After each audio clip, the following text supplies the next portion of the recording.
I believe the whole concept of care needs to be revised, needs to be re-explored, redefined, because we use the very old sort of conventional modes of care.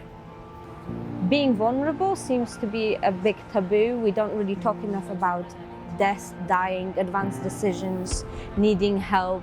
I want to teach people what care is, what people who deliver care do and how they do it and who they are or who they should be to do it well, and that it's in everybody's interest to care about care.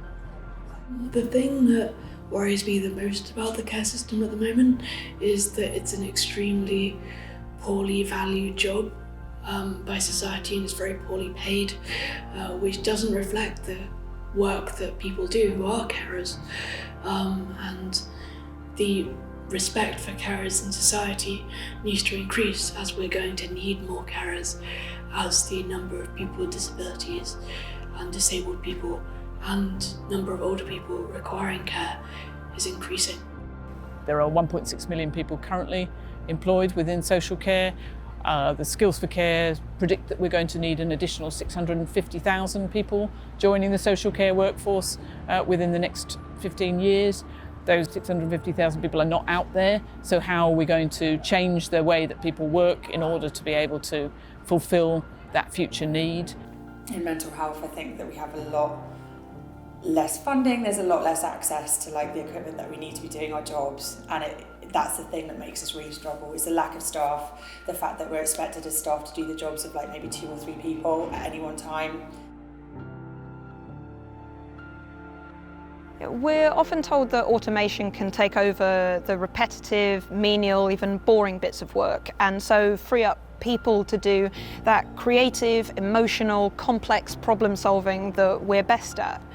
But ironically, what often happens is when you technologize a workplace, you actually end up making the workforce act more like machines. You get them to tick off tasks that were generated by a computer. You're monitoring their work in, say, 10-second increments. And all of that takes away that human capacity to build an emotional connection, to build up respect and trust, and to come up with creative, unexpected solutions to complicated problems. People don't engage actively with the care system until they are at a point of crisis. Some of that is geared around people wanting to retain as much independence as they can, because they feel independence is connected in some shape or form to value and contribution. And what we need to shift is an understanding more towards the point where care actually can facilitate and continue people's independence. Yeah, caring for the patients is really great, but also making sure that the support network that the patient has around them is well equipped, more educated, more informed in what the person has, what is there to expect, how to deal with it, know that they are not alone. And that's where technology comes in as well. There are organisations who have a sense that technology could change the way they do things, but they don't know where to start. They haven't even begun that kind of digital journey. They're still thrashing around working out whether they need to install Wi-Fi, whether they need to purchase particular types of hardware, but not necessarily with a real vision for what they want to try and achieve. So it's very important for organisations to understand what outcomes they're seeking before they really get involved in that digital journey. Care workers are the most injured profession in the country, so it is essential to give them as much support as possible.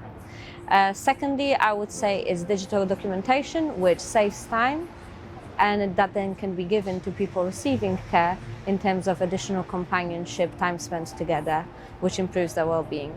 Technology would be quite useful. Robot-assisted technology would be useful to help with personal care and medication and stuff like that. But as long as it designed in some kind of way so that if the electricity went out or lost connection on Wi-Fi, it would still work.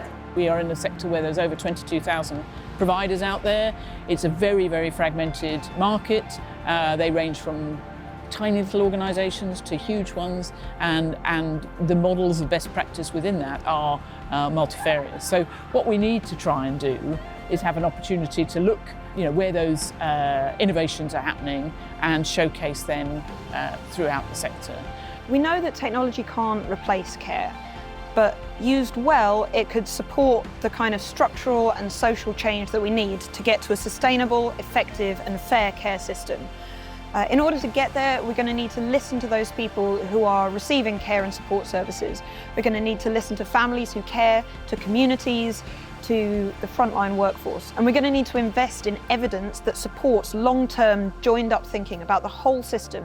Who are the people who are taking on these challenges? Who are the voices? Who are the people who are prepared to make the shifts? Yeah? And I believe that understanding the real problems, being reality-oriented as opposed to strategy-oriented, is a key issue, because in my experience, reality eats strategy for breakfast.